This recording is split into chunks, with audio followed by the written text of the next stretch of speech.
الحمد لله نحمده ونستعينه ونستغفره ونعوذ بالله من شرور أنفسنا ومن سيئات أعمالنا من يهده الله فلا مضل له ومن يضلله فلا هادي له ونشهد أن لا إله إلا الله وحده لا شريك له ونشهد أن سيدنا ونبينا ومولانا محمدا عبده ورسوله صلى الله تعالى عليه وعلى آله وأصحابه وبارك وسلم تسليما كثيرا. أما بعد فأعوذ بالله من الشيطان الرجيم. بسم الله الرحمن الرحيم.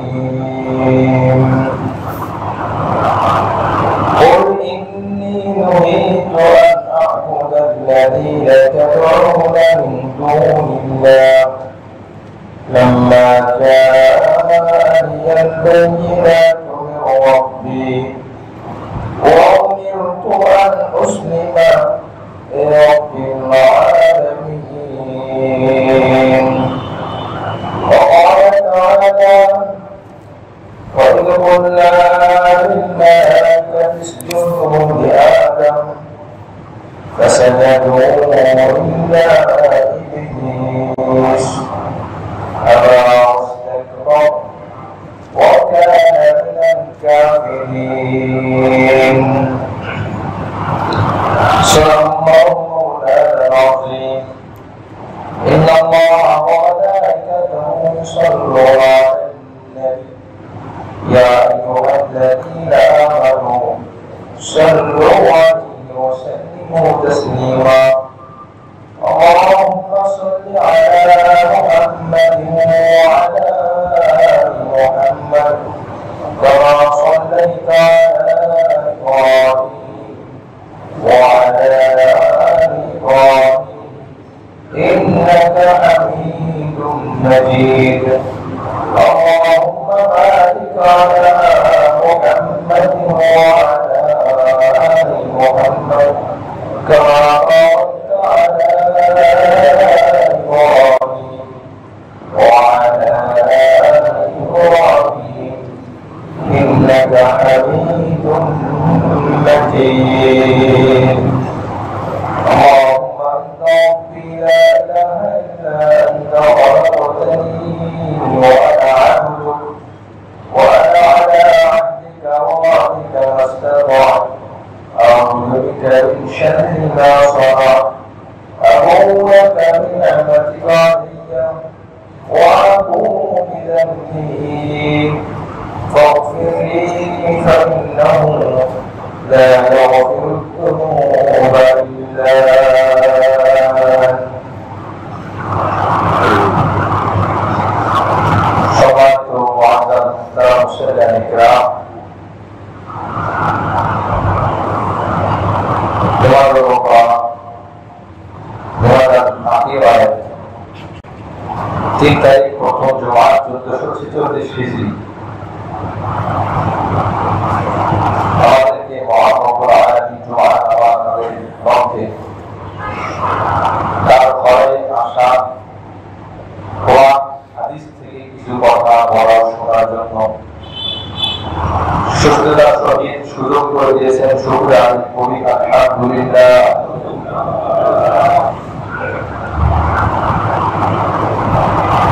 কোরআন কারীমের সূরাতুল মুমিন এই সূরা 66 নম্বর আয়াত থেকে তেলাওয়াত করা হয়েছে। মহান রব্বুল আলামিন আমাদেরকে কোরআন কারীমের হুকুম আহকাম বিধান সমূহ মেনে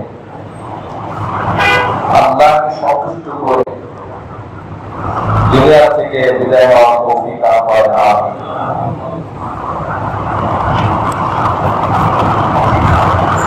মুআজ্জাজ হাজিরিন, আল্লাহ পাকের পক্ষ থেকে মুসলমানের প্রতি যতগুলো বিধান রয়েছে তার মধ্যে একটি অত্যন্ত গুরুত্বপূর্ণ, জরুরি, আবশ্যকপূর্ণ একটি বিধান। সেই বিধান হল মুসলমান পারস্পরিকভাবে মুসলমান একে অপরের সাথে ঐক্য হয়ে থাকা, মুসলমান একে অপরের এক হয়ে থাকার চেষ্টা করা।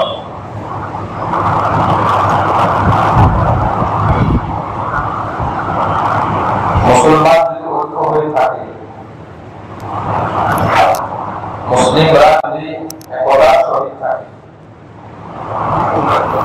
এর দ্বারা মুসলমানরা দুনিয়াতেও শান্তি পাবে, বড়তার এসে অসীম বিনিময় আদর সওয়াবের অধিকারী হবে।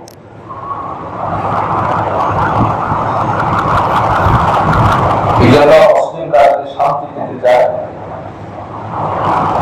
ঐক্যের বিপরীতে কোন অবস্থা, কোন শান্তি সে খুঁজে পাবে না। ঐক্যের যে কি গুরুত্ব আর কি প্রয়োজন এটা যদি বুঝতে চান, ছোট ছোট নির্দিষ্ট প্রাণী থেকেও আমরা শিখতে পারি। বড়ার পানিতে ভেসে যাচ্ছে, পোকা মাকড় সব ভেসে যাচ্ছে, পোকা মাকড় পানিতে থাকতে পারে না। বিভিন্ন জায়গায় সিদ্ধান্ত নিল কয়েকটি পাতা দিলাম, গাছের পাতা একসাথে থাকবো, দেখা যায় পানির মধ্যে ছোট্ট একটা জিনিসের উপরে একত্রে সকলের অভিপ্রায় জমে আছে। একত্রে জমে থাকে, পানির ছোট ছোট ঢেউ আছে, পানির ছোট ছোট ঢেউ তাদেরকে ধ্বংস করতে পারে না, ঢেউ তাদের তারাও চলতে থাকে। আর যদি তারা চিন্তা করতো আমরা একান্তের মধ্যে একা একা থাকবো, তাহলে ছোট বড় ঢেউ মোকাবেলা করে সে টিকে থাকতে পারবে না। সুশৃঙ্খল জীবন বানাতে চাই, পিঁপড়া থেকে সুশৃঙ্খল জীবন পাওয়া যাবে না। পারস্পরিক ভ্রাতৃত্ব, বন্ধুত্বপূর্ণ আচরণ, ভাই ভাই ভাই হয়ে থাকা আচরণ একটা পিঁপড়া থেকে দেখে শিখে নেওয়া যায়। আর এই জন্য আপনারা কোরআন কারিমে পিঁপড়া নামে একটি সূরা নাযিল করেছেন। তোমরা যদিও সম্মানিত, কিন্তু মাঝে মাঝে তোমরা নিজেদের অস্তিত্ব ভুলে যাও, যার জন্য তোমরা তোমাদের সম্মান ধরে রাখতে পারো। নির্দিষ্ট প্রেরণাও আমাদেরকে দেখে ধিক্কার করা যে এদের থেকে শিকার কিছু না। এই জন্য মাঝে মাঝে তোমরা পিঁপড়া থেকেও শিখো। যখন তারা চলে, সিরিয়ালে চলতে থাকি, সোজাভাবে চলতে পথ কম, আঁকা বাঁকা হয়ে চলে। আঁকা বাঁকা হয়ে চলো কেন?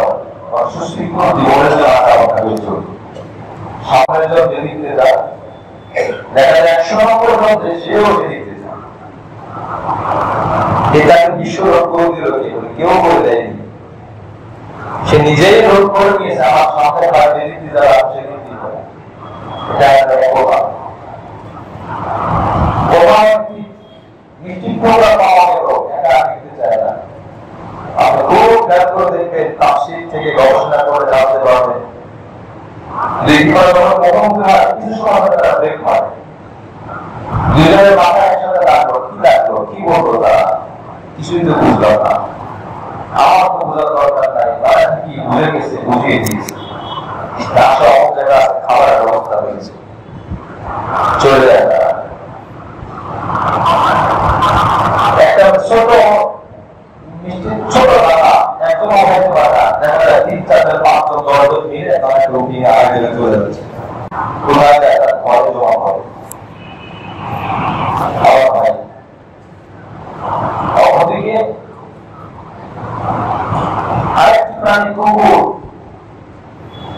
গ্রামে দেখেছেন যখন গরু বকরি মারা যায় অনেক সময় নেওয়ার জায়গা থাকে না, নেওয়ার জায়গা থাকে না, ওগুলো খাওয়ার পাওয়া ভগবান পানিতে ফেলে দেওয়া হয়, পাড়ে ফেলে দেওয়া হয়, কিছুদিন দুর্গন্ধ থাকে আবার সেটা চলে যায়, সেখানে কুকুর ঘোরাঘুরি করে, অপরিচিত আর একটি কুকুর দেখলে ঘেউ ঘেউ করে, ঘেউ ঘেউ করে যখন পরবর্তী ফেলে দেওয়া হয়। আর তুমি যদি ঘেউ ঘেউ করো, তুমি কি একটা ঘোড়া এক মাস থাকলেও খেতে পারবে না। এখান থেকে শিক্ষা নেওয়া যে এদের অনেক পাওয়া যাবে না, বিভাগ থেকে শিক্ষা নেওয়া এদের মধ্যে অন্তর্ভুক্ত হবে।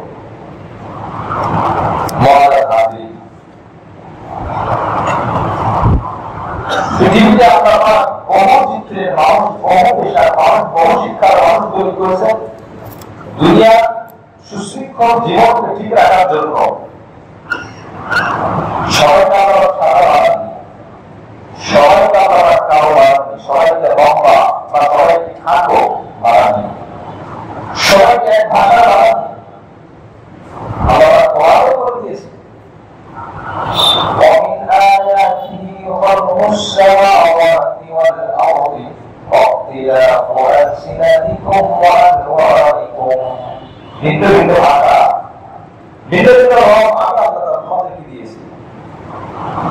আমি আল্লাহ এই বৈচিত্র্য, আমি আল্লাহ এক একজনকে এক এক পেশার আগ্রহ দিয়েছি। সবাই চিন্তা করতো যে আমি সমাধান হবো, ইসির মধ্যে থেকে আর ব্যবসা করবো, অনেক টাকা কামাবো, বাজারে হবো, তাহলে চুল কাটার দরকার হলে চুল কাটার খুঁজে পাওয়া যেত না। খাবার খাওয়া দরকার, বাবুর্চি দরকার, সেই দরকার লোক নাই, সবাই তো সরকার, সবাই সরকার নিয়ে খাবার খাদ্য তো গ্রহণ করতে হবে, খাদ্য গ্রহণ করার জন্য বাবুর্চির দরকার। আল্লাহ কিছু মানুষের মাথার মধ্যে দিয়েছেন, তুমি বাবুর্চির কাজ করো। এটা আমি আপনি ওয়াজ নসিহত করে দেই না, আল্লাহ প্রদত্ত হবে হয়ে আসে। রাস্তাঘাট পরিষ্কার করার জন্য, টয়লেট পরিষ্কার করার জন্য সুইপার থাকে, সবাই জানে কাজটা একটু নিম্ন হবে, কেউ করতে চায় না, কেউ করতে চায় না, আমাদের কেউ করে না, তাও না। যারা করে এর মানে এই না যে এদেরকে কেউ ওয়াজ নসিহত করে বুঝিয়ে তাদের দায়িত্ব দেওয়া হয়েছে, না। তার মাথার মধ্যে এই চাহিদাটা যে আমি এই পথ বেছে নিলাম, আমরা বাকি দিয়েছি। এই জন্য তুমি যে কাজ করো আমার কোনো আপত্তি নাই, যে পেশায় তুমি জড়িত থাকো আমার কোনো আপত্তি নাই, তবে সব পারস্পরিক ভাবে আন্তরিক ভাবে তোমার ভাই ভাই হয়ে থাকবে, আর যে কাজ করবে কাজটা যেন ন্যায়সঙ্গত ব্যবহার, হালাল ভাবে হয়। যদি পরিষ্কার করে আমরা মুসি বলি, এক এক দেশে এক এক ভাষায় এক এক রকম বলতে পারে, সে এটা করবে কেন, আমরা তো খুব নিম্ন মানের মনে করি। সবাই যদি চাইতে আমরা পাইলট হবো, রিক্সা চালাবো, ঠেলাগাড়ি চালাবো, সিএনজি চালাবো, অটোগাড়ি চালাবো, অসম্ভব ছিল। দুনিয়ার মানুষের কষ্ট হলো, এই যে ভেদাবে কর্মে ভেদাবে, পেশা ভেদাবে, আল্লাহ তৈরি করে দিয়েছেন, আমি আপনি তৈরি করিলেন। কেন তৈরি করে দিয়েছেন? সবার সুবিধার জন্য। কারণ তোমার বিমানের চালকের লাগতে পারে, তোমার বিমানের চালকের সুইপারের প্রয়োজন হতে পারে, আবার সুইপারের কখনো বিমানে ওঠা রাখতে পারে। এই জন্য আপনারা সুশৃঙ্খল জীবন সিস্টেম পরিচালনা করার জন্য যাকে যেখানে দেওয়া দরকার আল্লাহ দিয়েছে, যাতে করে কোনো মানুষের কোনো অসুবিধা না হয়। আল্লাহ প্রদত্ত মহাপ্রভুর আয়াতই লাভ করেছে। কিন্তু মহাম্মদ আল্লাহ বলে দিয়েছেন সূরা আল-ইমরান 102 এবং 103 শিক্ষণীয়। ইয়া আইয়ুহাল্লাযীনা আমানু তাকুল্লাহ ইয়া আইয়ুহাল্লাযীনা আমানু তাকুল্লাহ হাক্কা তুকাতিহি ওয়া লা তামুতুন্না ইল্লা ওয়া আনতুম মুসলিমুন। মুমিনরা আল্লাহকে ভয় করে চলুক, আল্লাহ যে বিধান দিয়েছেন বিধানগুলো সর্বাত্মকভাবে মানার চেষ্টা করবে। আমি কোরআন হাদিস থেকে বিষয়গুলো আপনি বুঝবেন। সবাই এক হয় না, সবার শিক্ষা একরকম হয় না, সবার যোগ্যতা একরকম হয় না, সবার যোগ্যতা সবার শিক্ষা একরকম হয় না। আল্লাহ দুনিয়াকে পরিচালনা করবেন এই সিস্টেমে। আপনারা সব তাকদীরে দুনিয়ার সৃষ্টির বহু হাজার হাজার বছরের আপনারা সব লিখে রেখেছেন।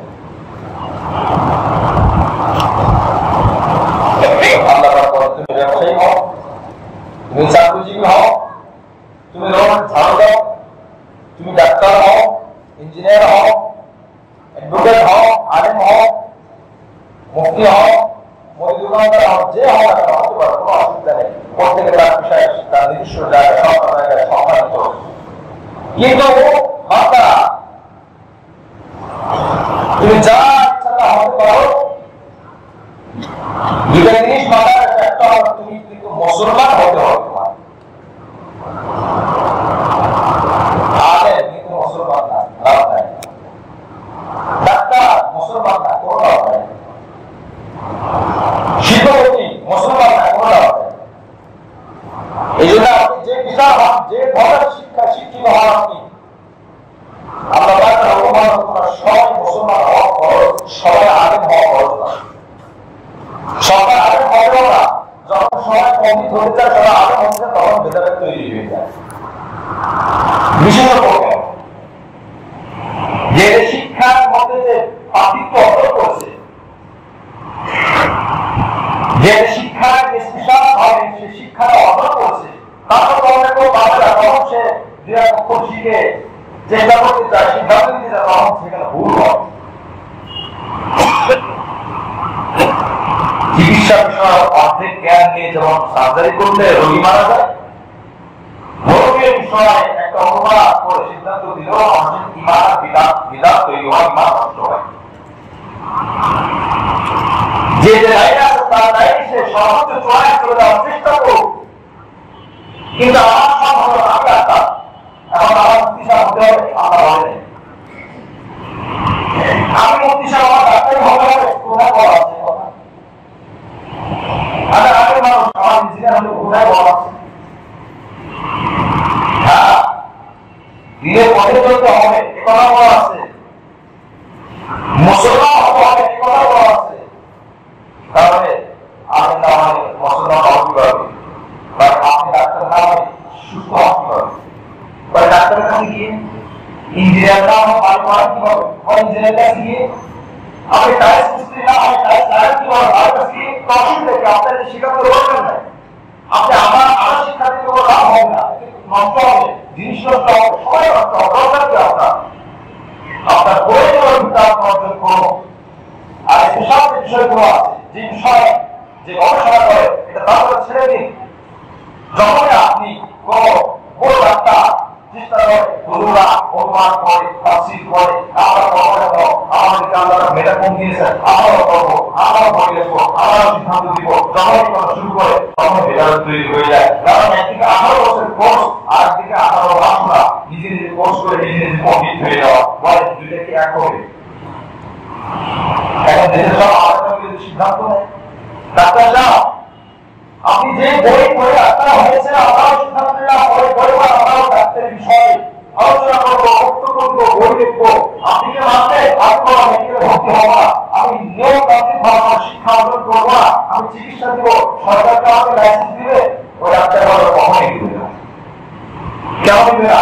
নিয়মতান্ত্রিক ভাবে না করলে, ইন্টারনি না করলে, প্রত্যেকটা শিক্ষাতে নিয়ম আছে, নিয়ম হয়ে যাচ্ছে, শেষ না করলে ওই বিষয় যেমন ভুল হওয়ার শতভাগ আশঙ্কা থাকে, অন্যভাবে একই বিষয় আপনি আপনার জায়গা আছেন, আপনার জায়গা থেকে যখন বের হয়ে আপনি সরাসরি কোরআন তাফসীর শুরু করবেন, হাদিস তাফসীর, হাদিসের ব্যাখ্যা শুরু করবেন, অথচ একজন মাদ্রাসা পড়ুয়া একজন আলেম তিনি তাফসীর হাতে নিয়েছেন কমপক্ষে নিয়মতান্ত্রিক ভাবে 15 বছর 12 বছর কোরআন আগে তার হাতে তাফসীর দেওয়া হতে পারে না।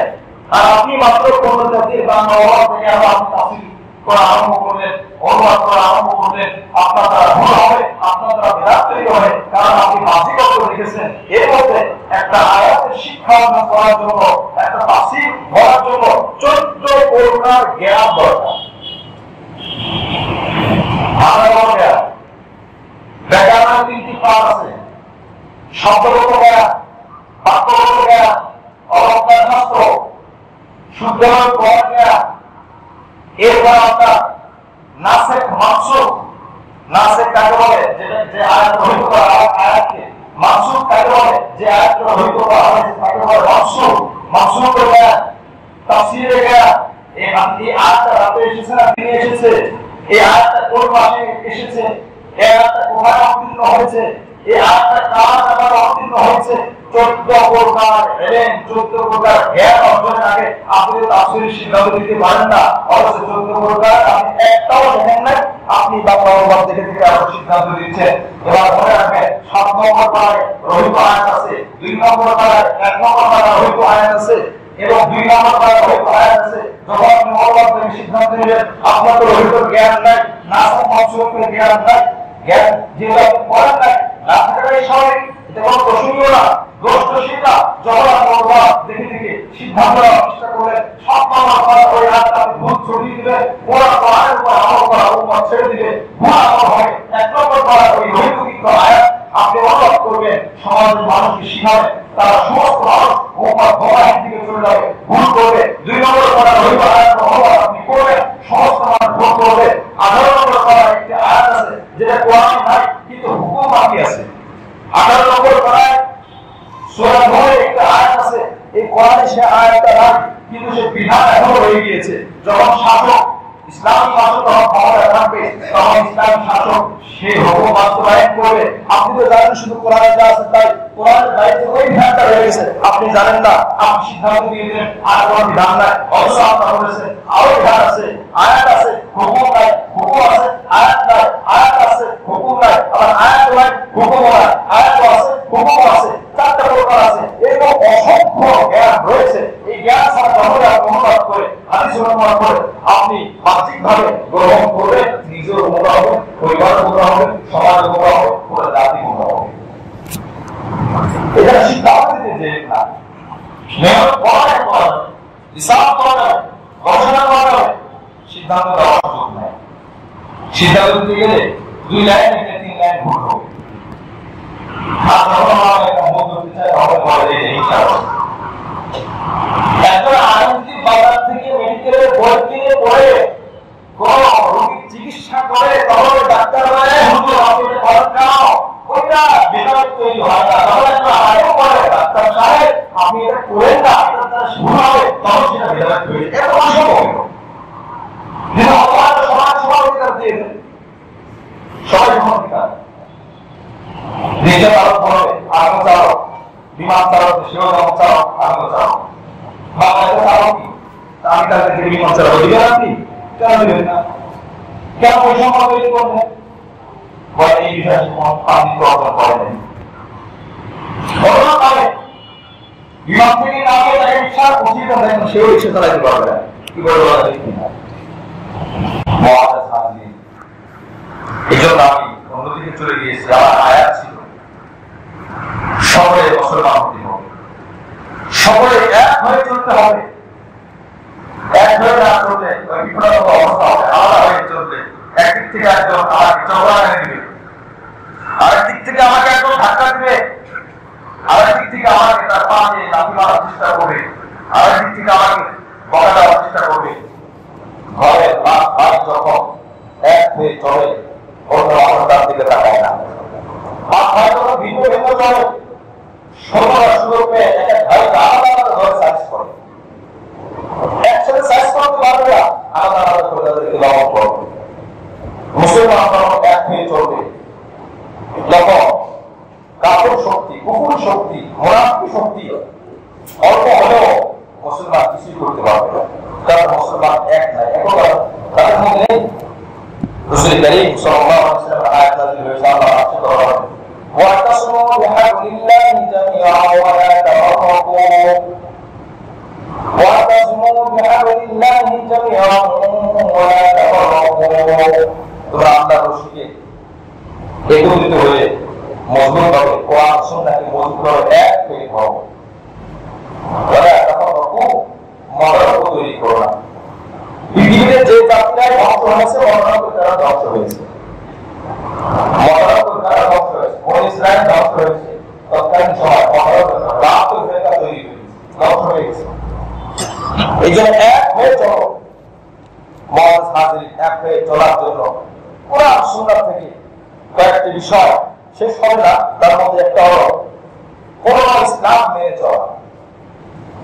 প্রত্যেকে পূর্ণ ইসলাম মেনে চলা, ইসলাম আমাদের পরিপূর্ণরূপে প্রবেশ করা। যদি এক হয়ে মানতে চাই, যদি চাই যে আমরা এক হবো, আমরা সবাই এক হয়ে যাই, কি বলে আমরা সবাই এক হতে চাই না?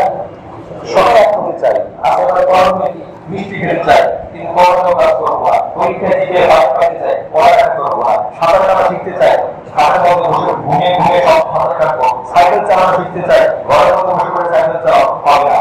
আপনার ধরার চেষ্টা করতে হবে। এই জন্য এক নম্বর বিষয় কোন ইসলাম পরিপূর্ণ প্রবেশ করা। নম্বর 2, আল্লাহ দ্বীনের সহযোগী পারস্পরিক দিনের ব্যাপারে সহযোগিতা করা। যে কোনো বিষয় পরামর্শ দিয়ে, সময় দিয়ে, নিজেকে দিয়ে, অর্থ দিয়ে সহযোগিতা করা। এখনকার সময় মুসলমান মুমিনের ভাই ভাই সহযোগিতা করে না। কি বলে তারা ঠিক কিনা? সত্যি কথা। পাশে একজন বিজয়ী সাহায্য করে, কোথায় মানবতা আছে, এখানে মানবতা নাই। আমার যুক্তিও আছে, কি সহযোগিতা করবো? সহযোগিতা করার আগে সে আমাকে ওটা বোঝার জন্য বলতে হয় যে আমার কাছে সহযোগিতা করবো, সেটা আমার জন্য ক্ষতি করার জন্য আমার রেডি করে দেয়। আর একটা পুরোনো আছে অভিযান, আর একটা অভিযান আছে নিষ্পাপ লোক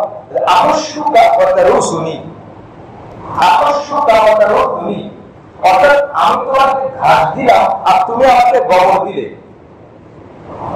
গরু তোমার ঘাস খাওয়া, দেখি গরু আমাকে ভালো কিছু দেয় কিনা। দেখা গেল গরু কিছুক্ষণ করে দেওয়া শুরু করলো, কি দিল? গোবর দিল। আমি দিলাম তাকে পবিত্র খাদ্য, সে দিল আমাকে খাবার খাওয়া। এই জন্য প্রথমবার বলতে কি বলছে, আবশ্যক আমার শুনি। আমি তোমাকে ঘাস দিলাম, তুমি আমাকে গোবর দিলে। আমি তোমাকে উপকার করলাম, তুমি আমাকে ঘাস দিলে। কথাটা এমন। তো এই জন্য সহযোগী হওয়া। 3 নম্বর, ভ্রাতৃত্বের সম্পর্ক বাড়ানো, বিনয়ী হওয়া। ভাইয়ের সম্পর্ক বাড়ানো, বিনয়ী হওয়া। অথচ আমাদের মধ্যে কয়েকজনের বিনয় আছে, আমার মধ্যে 1 নম্বরে নাই। পারস্পরিক সম্পর্ক বাড়ানোর কি ফিকির আছে? ব্যবসায়িক সম্পর্ক বাড়ে, অপরিচিত মানুষ খুব গভীর সম্পর্ক হয়ে যায়। ঢাকা থেকে চিটাগাং যাবে, পাশে সিটে একটা অপরিচিত মানুষ বসা। ভাই আপনার বাড়ি কোথায়? গোড়া তো আমার বাড়িতে বসছি। গোড়া কোথায়? অপরিচিত ছিল।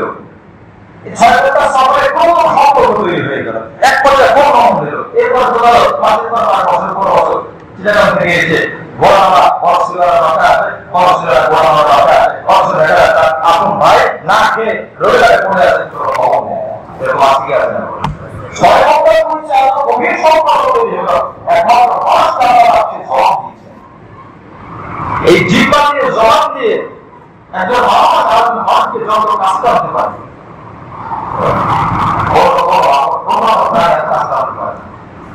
আমার এই জিহ্বা দিয়ে একজন মানুষকে আরো দূরে সরিয়ে দিতে পারে, যেটা অন্য নারীর পক্ষে এত দ্রুত সম্ভব না। এই জন্য সম্পর্ক বাড়ানো, বিনয়ী হওয়া। 4 নম্বর, ধরা কমিয়ে আনার চেষ্টা করা, এক হওয়ার ক্ষমতা, কোরআন সুন্নাহর আলোকে। 5 নম্বর, উচ্চ বিলাসিতা বর্জন করা। আমাদের ভোটের জন্য আরামের জন্য করা যেতে পারে। একটা আরাম, একটা বিলাসিতা, ভিন্ন জিনিস। আমাদের নিয়ামত ভোগ করার 5টা স্তর আছে। 5টা স্তর হইল। 6 নম্বর স্তর এটা অবসর। 6 নম্বর, অধিকার আদায়ের ক্ষেত্রে ন্যায়সঙ্গতভাবে কথা বলা। অধিকার আদায়ের ক্ষেত্রে হক অধিকার ধর্মীয় ক্ষেত্রে হতে পারে, জাগতিক দিক থেকে হতে পারে, নিজের দেশের মাটি রক্ষা করার ক্ষেত্রে হতে পারে, নিজের সম্পদ রক্ষা করার ক্ষেত্রে হতে পারে।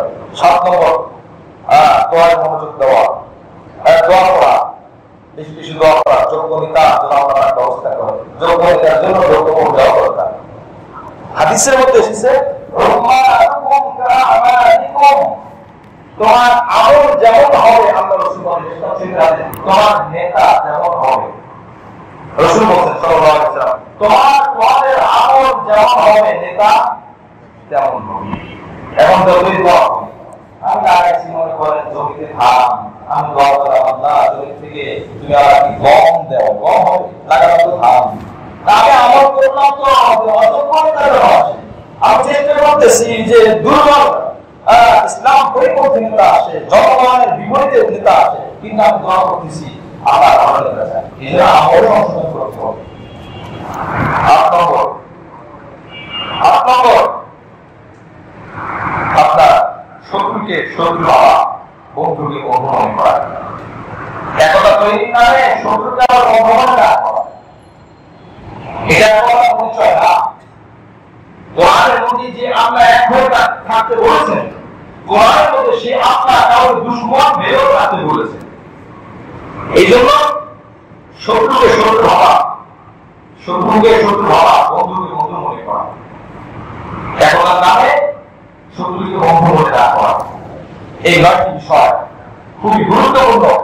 তার মধ্যে এক নম্বর যে বিষয় বললাম, ইসলামের পরিপূর্ণ প্রবেশ করা। ইসলামের পরিপূর্ণ প্রবেশ করার আগে কোন মানুষ একতা তৈরি হতে পারবে না, একতা সে থাকতে পারবে না। আপনি যদি বলেন একতা তৈরি হবে ইসলামে প্রবেশ করার কয়েকটি কাজ রয়েছে, মূলত মৌলিকভাবে 4 থেকে 5টি কাজ। তার মধ্যে একটা হলো যে আত্মসমর্পণ করা, নিজেকে আত্মসমর্পণ করা আল্লাহর সামনে। আমরা আয়াত তেলাওয়াত করছি সূরা গাফির মুমিন 66 নম্বর আয়াত।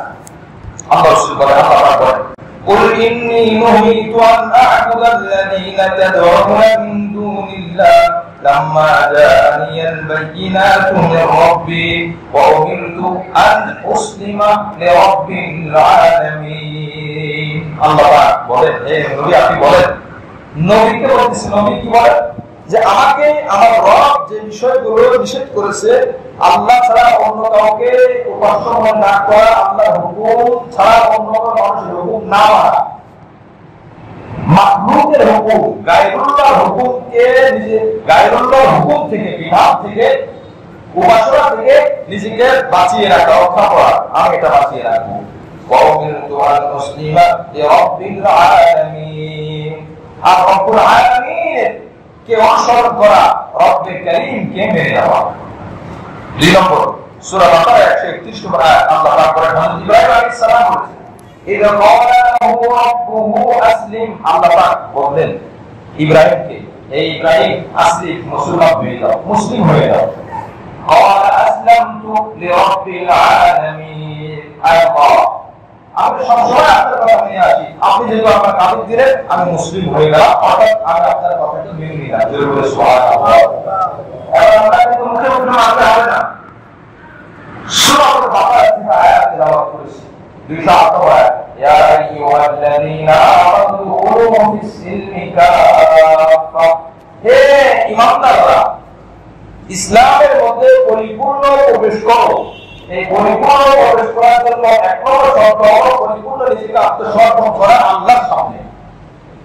পরিপূর্ণ আত্মসমর্পণ করা, ব্যক্তিগত জীবন সাজানো, ব্যবসায়িক জীবন সাজানো, পারিবারিক জীবন সাজানো, সামাজিক, অর্থনৈতিক সব জীবন, সব জায়গায় সমর্পণ করা, আল্লাহর সামনে নিজেকে সঁপে দেওয়া। 2 নম্বর ইখলাস, কাজের মধ্যে ইখলাস তৈরি করা, কাজের মধ্যে আল্লাহ পাককে রাজি করার জন্য করব। সূরা জুমার 11 নম্বর আয়াত আল্লাহ পাক বলেন, কুল ইন্নী উমিরতু আন আ'বুদাল্লাহা মুখলিসান লাহুদ-দ্বীন। আল্লাহ পাক আমাকে আদেশ দিয়েছেন আমি যেন আল্লাহর হুকুম মানি, ইবাদত করি ইখলাসের সাথে, যে এটা আমি আল্লাহর জন্যই করছি, তার জন্য বলে আল্লাহর জন্যই করলাম। সূরা নাসাই শরীফের 3140 নম্বর হাদিস।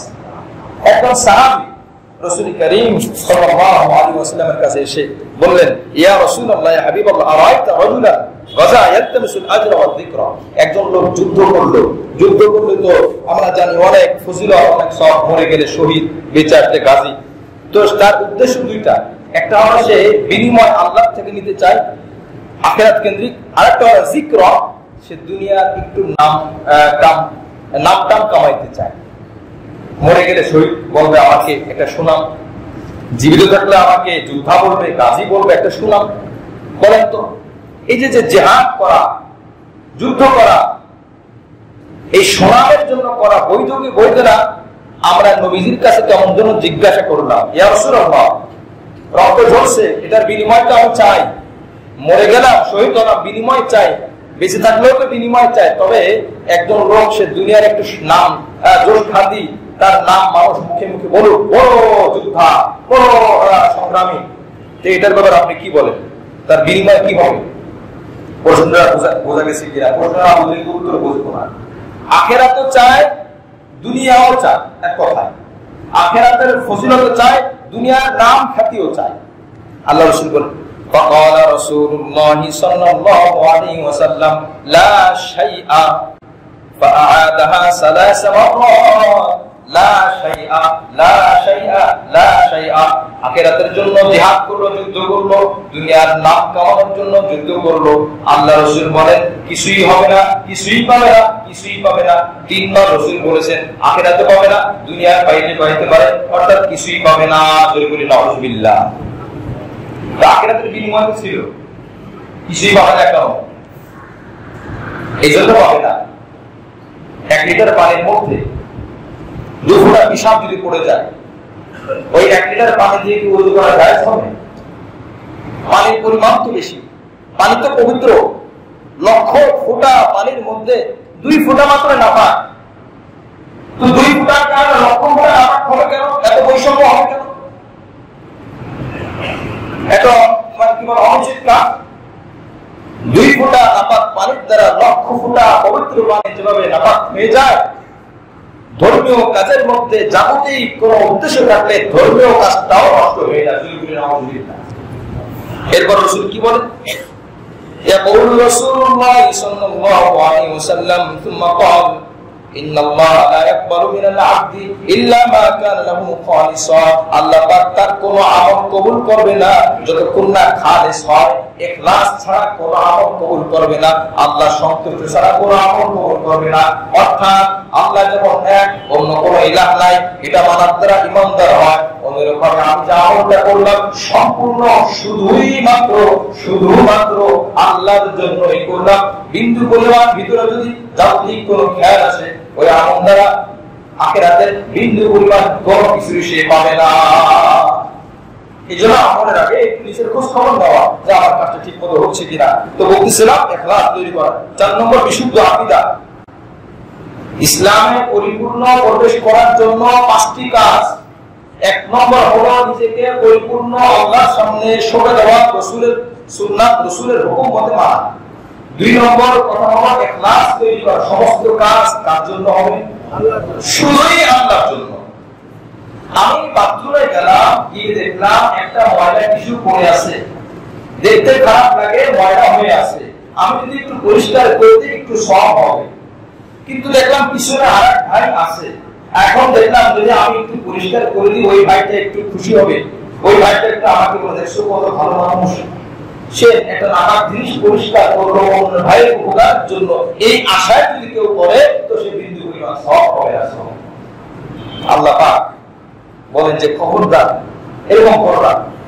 হ্যাঁ, যদি সে কেবলই আল্লাহর জন্যই করে থাকে, দুনিয়ার কোনো আমার আশা আকাঙ্ক্ষা নাই, তারটা সেই বলতে পারবে।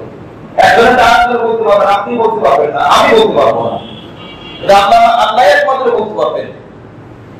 ওই টিস্যুটা আমি রাস্তা থেকে একটা ময়লা সরিয়ে ফেললাম শুধু আল্লাহর জন্য, ইমানের একটা শাখা বাস্তবায়নের জন্য। কিন্তু পিছন দিক থেকে কেউ দেখলো আমার উদ্দেশ্য নাই, সে আমাকে ভালো মনে করতে পারে, আমার প্রশংসা করতে পারে, এতে কোনো অসুবিধা নাই। আল্লাহ পাক রাসূল সাল্লাল্লাহু আলাইহি ওয়াসাল্লাম বলেন যে এই ছোট্ট বিনিময়টা আল্লাহ পাক এমন ভাবে লালন করবে, একটা নেকি বাড়াইতে বাড়াইতে পাহাড় পরিমাণ নেকিতে পরিণত হবে। সুবহানাল্লাহ। এজন্য আমাদের শাস্ত্রী ইখলাস। 3 নম্বর বলছিলাম বিশুদ্ধ আকীদা, শিরক, আমলে শিরক করা যাবে না এবং বিদআত কাজ করা যাবে না। 4 নম্বর উত্তম আখলাক তৈরি করা, উত্তম চরিত্র অর্জন করা। কি চরিত্র? উত্তম চরিত্র অর্জন করা। 4 নম্বর। 5 নম্বর যে লেনদেন স্বচ্ছ করা, লেনদেন স্বচ্ছ রাখা। লাভ বেশি কম করতে পারে, অসুবিধা নাই, লাভের ক্ষেত্রে তেমন বিধিনিষেধ নাই, যে 100 টাকার মাল 150 টাকায় বেচা যাবে না, 100 টাকার মাল 170 টাকায় বেচা যাবে না, সেই ক্ষেত্রে কোনো বিধি নিষেধ নাই, নির্দিষ্ট কিছু নিয়ম আছে, কিন্তু যেটা আসলে হারাম ব্যবহার। 4 নম্বর যেটা, এটা আখলাক, আমাদের আখলাক সুন্দর করা। আজ অনেকের বড় একটা কারণ হলো আখলাক আমার আপনার মধ্যে নাই। আমার আপনার কথা শুনলে মানুষ আরো ভেঙে যায়, কি বলে কথা ঠিক কিনা, তো আপনি তার সাথে কথা বলা যাবে না। এখন দেখেন রাসূল করিম সাল্লাল্লাহু আলাইহি ওয়াসাল্লাম বলেন, আবু দাউদ শরীফ, তিরমিজি শরীফ, ইবনে মাজাহ শরীফ সব কিতাবের মধ্যে আছে, আকমালুল ঈমানি মুমিনিনা ঈমানান আহসানুল খুলুক। আমরা সবাই পরিপূর্ণ ঈমানদার হতে চাই না, বলেন হতে চাই কিনা? যদি চাই তাদের জন্য এই কথা। আকমালুল মুমিনিনা ঈমানান আহসানুল খুলুক, যার চরিত্র, যার আপনার আখলাক, যার ব্যবহার যত সুন্দর করতে পারবে তার ঈমান তত আল্লাহর কাছে বেড়ে যাবে। জোরে বলে সুবহানাল্লাহ। ঈমানের পরিচয় কোন হাদিসে এরকম লেখা নাই, আমি পাই না অন্তত, যে দৈনিক 100 টাকা নফল নামাজ পড়লে বড় মুমিন হয়ে যাবে। বরং এই কথা লেখা আছে, রাসূল করিম সাল্লাল্লাহু আলাইহি ওয়াসাল্লামের কাছে বলা হয়, ইয়া রাসূলুল্লাহ, আমার আমল নামা তো ওজন করা হবে, তো এই ওজন আমি বাড়াবো কি হবে? নামাজের দ্বারা না রোজার দ্বারা না হজের দ্বারা? রাসূল করিম সাল্লাল্লাহু আলাইহি ওয়াসাল্লাম বলেন, তিরমিজি শরীফের হাদিস, বিশুদ্ধ হাদিস, আখিরাতে কিয়ামতের ময়দানে মানুষের নামাজের দ্বারা শুধু ওজন বাড়বে না, সবথেকে যে আমল দ্বারা মানুষের ওজন বাড়বে, মিজান ভারী হবে, সেটা আর কিছু না, সেটা হলো সুন্দর ব্যবহার করা, উত্তম আখলাক, এর সাথে মানুষের সাথে আচরণ করা। জয় বলি সুবহানাল্লাহ। এই আখলাকটা কি বলে আমাদের কাছে চলে গেল মনে হয়। আল্লাহ রাসূল কথা বলেন, লা তাহকিরান্না মিনাল মারুফি শাইআ ওয়ালাউ আন তারফা আখাকা বিওয়াজহিন তারাক। একজন মুসলমান ভাইয়ের সাথে একটু হাসি মুখে সালাম দেওয়া হয় নাই, কথাও বলা হয় নাই, যাচ্ছে একটু হাসি মুখ দেখানো, একটু হাসি মুখে আল্লাহ রাসূল বলেন, এটাকেও তুমি অমূল্যায়ন করো না, এটাও আল্লাহ পাক ওজন করে রাখবেন। জোরে বলি সুবহানাল্লাহ। তাহলে জানতে পারলাম যে মিজানে কোন আমল সবথেকে ভারী হবে, বলেন কোন আমল? উত্তম চরিত্র, উত্তম আখলাক। যার আখলাক যত ভালো, এমনকি যদি কেউ অন্যায় কথা বলে, সেই ক্ষেত্রেও অন্যায় কাজ করে, উত্তম হবে তার প্রতিবাদ করা। আল্লাহ রাসূল সাল্লাল্লাহু আলাইহি ওয়াসাল্লাম জিহাদের ময়দান ছাড়া, ভালো করে আমরা বুঝে রাখবো, জিহাদের ময়দান ছাড়া বাহিরে, বাসা, বাড়িতে, ঘরে, বাজারে, দোকানে, রাস্তায়, যে কোনো জায়গায়, হযরত আনাস রাদিয়াল্লাহু আনহু বলেন, আমি রাসূলের 10 বছর খাদেম ছিলাম, 10 বছর পিএস ছিলাম, 10 বছর আমি তার খেদমত করেছি। নবীজি কোনদিন বলে নাই, এ আনাস, এই কাজটা তুমি কেন করলে? কোন দরকার ছিল না, এই কাজটা তুমি কেন করলে? কেন তুমি করলে? করা উচিত ছিল। ধমক দিয়ে এই কথা বলতে বলে। জয় বলে সুবহানাল্লাহ। আচ্ছা, এখন কি আমি বলতে পারবো না? আমার অধীনে যারা তাদেরকে সংশোধন করে ধমক দেওয়া যায়, কিন্তু রাসূলের উত্তম আখলাক দেখেন। রাসূল তো একজন আপনার মুআল্লিম, শিক্ষক, টিচার, সর্বোত্তম শিক্ষক। আল্লাহ তাআলা নিজেই বলেছেন, আমি সর্বোত্তম শিক্ষক হিসেবে আমি আমার মুহাম্মদকে পাঠিয়েছি। এখন আমি মুসলমান হতে চাই, মুমিন হতে চাই মানুষকে কষ্ট দিয়ে, আমি বড় দিনদার হতে চাই মানুষকে কষ্ট দিয়ে, কি বলে কথা ঠিক কিনা? মনে রাখবেন, আপনি যতই নামাজ পড়েন, যতই তেলাওয়াত করেন, যতই ইবাদত করেন, আপনার কপালে দাগ পড়ে গিয়েছে, দাঁড়ে বড় নাভি পর্যন্ত হয়ে গিয়েছে, আপনি যতই ভালো কাজ করেন, কিন্তু আপনার আচরণ দ্বারা মানুষ যদি কষ্ট পায়, আল্লাহ রাসূল বলেন, আমি ঈমানদার হতে পারলাম না। কি বলে কথা ঠিক কিনা? এটা আচরণ সুন্দর করবো ইনশাআল্লাহ। আচরণ সুন্দর না করে ঐক্যের দাবি করা, এটা কেমন যেন পাখা ছাড়া আসমান উড়ার মতো। আচরণ সুন্দর করবো না, ঐক্যের দাবি করবো। চিনি দেবো না, মিষ্টি কামনা করবো। ঝাল দেবো না, ঝাল কামনা করবো। পানি দেবো না, ভিজা কামনা করবো। এটা যেমন অসম্ভব। আচরণ সুন্দর না করে ঐক্যের দাবি করা, ঐক্যের কথা বলা, নামাজের কথা বলা, জিহাদের কথা বলা, রোজার কথা বলা, যা বলেন ইসলামটা, ইসলাম কি বলেন তো? ইসলাম কি তরবারির দ্বারা ছড়িয়েছে না উত্তম আখলাক দ্বারা? বলেন কিসের দ্বারা? উত্তম আখলাক দ্বারা। নবীজির আদর্শ, নবীজির উত্তম ব্যবহারে যেই পরিমাণ মানুষ মুসলমান হয়েছে, জিহাদটা কোরআনের একটা সার্জারি। মানুষ ডাক্তার শুধুই কাটাকাটি করে না, ডাক্তার ভিটামিন ওষুধ বেশি দেয়, অ্যান্টিবায়োটিক দেয়, কাটে ধরে কাটে না। ইসলাম ধরেই কাটতে ভয় দেয়। কাটার বহু বিধিনিষেধ আছে। সার্জারি করার আগে একজন ডাক্তার তার রোগীকে বহুত রকমের আপনার টেস্ট দেয়, ডায়াবেটিস ঠিক আছে কিনা, তার আপনার কিডনি ঠিক আছে কিনা, বিভিন্ন জিনিস এই বিষয়টা টেস্ট থাকে, তারপর রিপোর্টটা ভালো করে সার্জারি করে। আপনার জিহাদ এমন একটা বিধান, অবশ্যই গুরুত্বপূর্ণ বিধান, তার কিছু শর্ত আছে কি আছে না? বলেন আছে না? কিন্তু আপনার সাথে হাসি মুখে কথা বলবো, এর জন্য কোনো শর্ত রাখবে? এর দ্বারা তো ফজিলত হবে। আজ আমরা ইসলাম ইসলাম বলি, ইমান ইমান বলি।